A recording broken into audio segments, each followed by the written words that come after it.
A fan is somebody who goes to the games, they sit in the stands, they cheer for their team, but they never actually get in the game, right? Like fans don't break a sweat on the field. Fans don't lay it all on the line to help their team win. They just, sit and they cheer and they root for their team. That's a fan. And there are a lot of people who are fans of Jesus, right? They go to church, they watch online, they're rooting, they're cheering for Team Jesus, but they never sacrifice for Jesus. They never break a sweat serving Jesus. They're just fans. The problem is that Jesus isn't looking for fans, he's looking for followers. And a follower is somebody who is completely committed to Christ. It's somebody who's willing to sacrifice for Jesus. It's someone whose faith in Jesus actually cost them something. For a follower of Jesus, their commitment to God doesn't just show up one day a week. It shows up 7 days a week. Jesus said this in Luke 9:23, and he said to them all, "Whoever wants to be my disciple must deny themselves and take up their cross daily and follow me."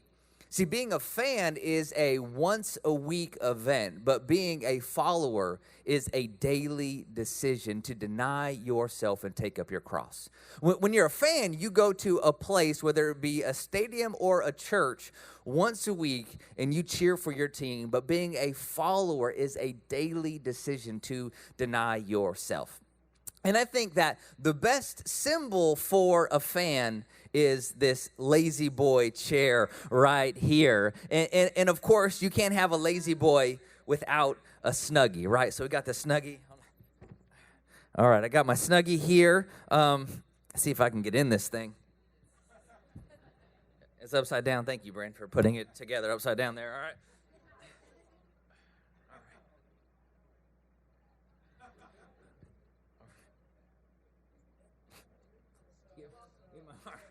All right, there we go. Whose is this? That's your Snuggie right here. All right. How many of you have a Snuggie? Anybody? Any Snuggie owners? We got only three people in this church have a Snuggie. How many of you have owned a Snuggie ever? 3 hands still went up, Brandon. It didn't change the answer at all. Y'all need to get on it. I'm not going to lie. I have a Snuggie, not this Snuggie, of course, because I wouldn't have a hot pink one, but I do have a Snuggie, and I absolutely love my Snuggie. And I never thought I would say that because I remember when I first saw the commercial for a Snuggie, I was like, that's just a robe that you put on backwards. Like, who would buy one of those? It's so dumb. And then we were at TJ Maxx, and they had this thing that's called the Cozy All Over. It was like a high-end Snuggie, and it was just so soft, and I was like, okay, I need to get this thing, right? And so we each got the Cozy All Over, and it did not disappoint, right? This thing was incredible because, during the winter, we keep our house really cold, right? And there's times where I'm, bundled up watching TV, but I need to change the channel. And I don't want to stick my arm out from the warmth of my blanket to change the channel. But now with the Snuggie, I don't have to worry about that. It's not an issue. I can stay in the warmth of my blanket and change the channel. It's incredible. I think more of our church needs to get it. Only 4 people in this whole room. Y'all need to get on this Snuggie thing. It is incredible.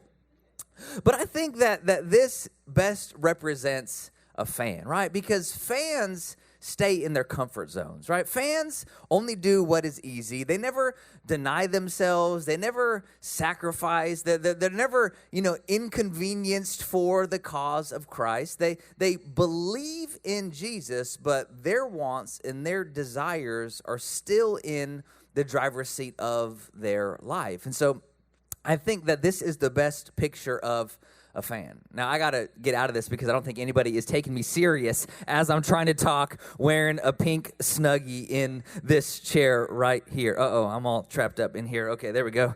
All right, there we go. So that, I think, represents a fan. But I think that the symbol for a follower is the cross.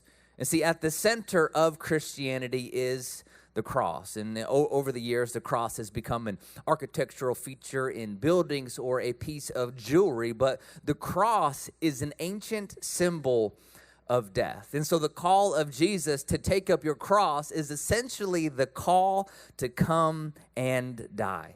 The cross represents denying yourself, saying no to selfish and sinful desires, living a life of obedience to Jesus. Being a follower of Jesus means that there are times when you have to say no to what is comfortable and easy. You have to say no to what everyone else is doing. You have to deny your desires. This is what it means to follow Jesus. But this stands in direct opposition to the culture that we live in, because we live in a culture of hedonism and self-indulgence, right? Everything in our culture is about self-fulfillment, not self-denial. I think the closest thing we have to self-denial in our culture is probably, health and fitness, right? Where you kind of deny yourself ice cream so that you can, get in shape and lose weight. But in the end, it's still a mechanism for self-fulfillment. It's so that you look good, right? Or maybe, you sacrifice to put yourself through grad school, but it's still so that you can climb the corporate ladder and get that position that you want. It's a mechanism for self-fulfillment. And so most people cannot imagine a version of the good life that does not involve getting what they want, right?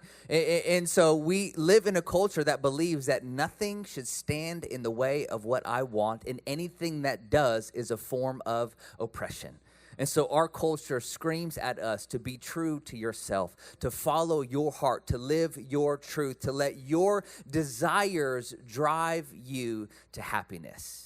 This is the orthodoxy of our culture, and the cross stands in complete opposition to that way of life, because the cross is all about self-denial, not self-fulfillment. The cross is about taking your desires out of the driver's seat and putting Jesus in the driver's seat.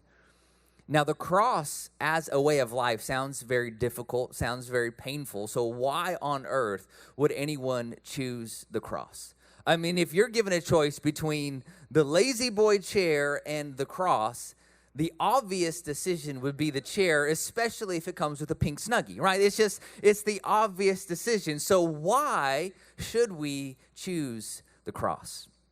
Matthew 16:24, Jesus said to his disciples, "If anyone desires to come after me, let him deny himself, take up his cross, and follow me. For whoever desires to save his life will lose it, but whoever loses his life for my sake will find it."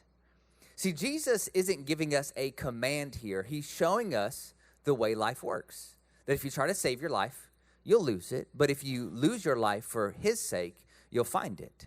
And so if you choose to deny yourself and follow Jesus, you'll find life. But if you choose the other and you choose to deny Jesus and follow yourself, then you'll lose it, right? You'll lose it. When he said that, I think that it can refer to a lot of things, but three things specifically that happen when we choose to deny Jesus and follow ourselves and our desires will happen. Number one, you'll become enslaved by desire. If you deny Jesus and follow yourself, you become enslaved by desire. Now, desire in and of itself isn't a bad thing. Desire can be a good motivator in certain circumstances, but it's a terrible master. And so when you deny your Jesus and you choose to follow yourself, you're essentially putting desire in the driver's seat of your life. And when desire is the master of your life, you become enslaved by it, because in order for you to be happy, you have to have your desires fulfilled. In order for you to be happy, you have to get what you want, which is obviously a problem because we rarely get exactly what we want. Things rarely go exactly the way that we want them to go, and so we're rarely ever happy, right? Your happiness is locked up in a prison of desire. But when you choose to deny yourself and follow Jesus, he frees you from the dominion of desire. He frees you from needing to have your desires fulfilled in order to be happy. The word that the Bible uses to describe this kind of life is the word blessed. The word blessed in the New Testament is the word for happy. The word means happy, but it's so much more than just happiness the way we think about it. The word blessed means a life filled with joy regardless of outward conditions. So it's a happiness that isn't based on getting what you want. It's a happiness that isn't based on what's happening around you. Jesus described this kind of life here in Luke chapter 6. He said, "Blessed or happy are you who are poor, for yours is the kingdom of God. Blessed are you who hunger now, for you will be satisfied. Blessed are you who weep now, for you will laugh. Blessed are you when people hate you, when they exclude you and insult you and reject your name as evil because of the Son of Man." See, when you follow Jesus, you're happy when you're poor. You're happy when you're hungry. You're happy when people reject you. You're even happy when you're weeping, because when you follow Jesus, he frees you from the need of having your desires fulfilled in order to be happy. You experience a joy, a happiness, and a peace that isn't based on anything that is happening around you.